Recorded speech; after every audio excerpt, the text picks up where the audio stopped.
I've just managed to pick up my truck Odyssey from the cargo port right here in Veracruz in Mexico after having shipped her all the way from Germany on a massive cargo vessel. This is the start of my Mexico adventure. Well, it seems to me like I have to move back in. I've got to make Odyssey into my home once again. Anyway, I think we better start driving. Get the show on the road again. Whenever I've told someone I'm planning to drive across Mexico, their instant reaction is shock, fear, and the uncontrollable desire to give me all kinds of advice. So when I finally drove off from the hotel, I first got some new gas bottles for my stove, of course, then I got Odyssey washed, and then I checked and replenished my engine oil, but all the while, well, I was half expecting to find danger lurking around every corner.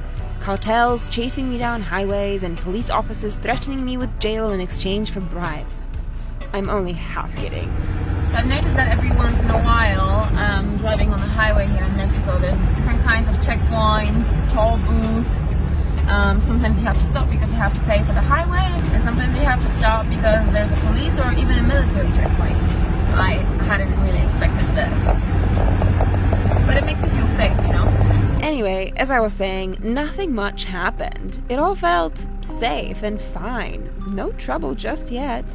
But of course, I don't want to risk anything. My number one promise that I had made to myself as a solo female overlander is to never drive after dark in Mexico. So just before sunset, I pulled over at a gas station that had a bit of a truck stop next to it. There's more and more trucks arriving, parking up very close to me. Seems like this is a pretty popular spot for truck drivers, which honestly makes me feel a bit safer because there's a lot of people here. As you can see, this is all still very much a hot mess. I haven't managed to unpack anything just yet, but tomorrow is the day. But for now, all I want to do is grab some sleep and keep going. Some of you might be wondering, how did I know that this place, this particular gas station, would be safe to stay at overnight? And honestly, I didn't. I mean, you never really have a guarantee, do you?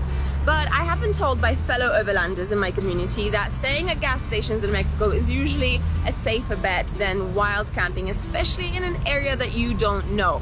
And I don't really know where I am right now. We are full. Yes!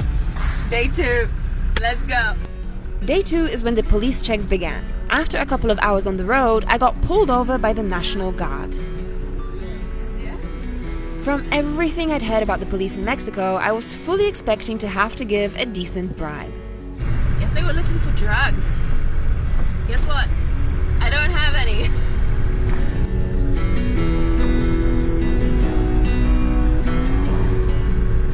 They didn't check. Ha! That's the first time that the Guardia Nacional did not check my car. At no point in my journey over the last 2 days did anyone ask me for a propina, basically a euphemism for a bribe. So far so good, and finally after driving 800 miles or 1300 kilometers, I was nearing my final destination for this leg of the journey.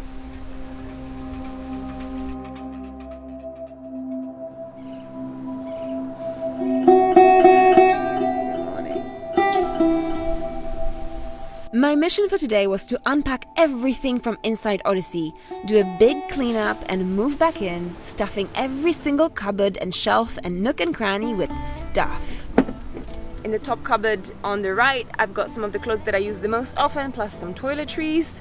A little bit further along, that's just a cupboard with a lot of random junk. On the opposite side, we've got a cupboard filled with electronics. And then right here next to the door, that cupboard has my underwear, socks, swimwear, sportswear, all that kind of stuff. And that's it. I managed to move back home. For more adventures from around the world, make sure you like my page on Facebook. See you in the next episode.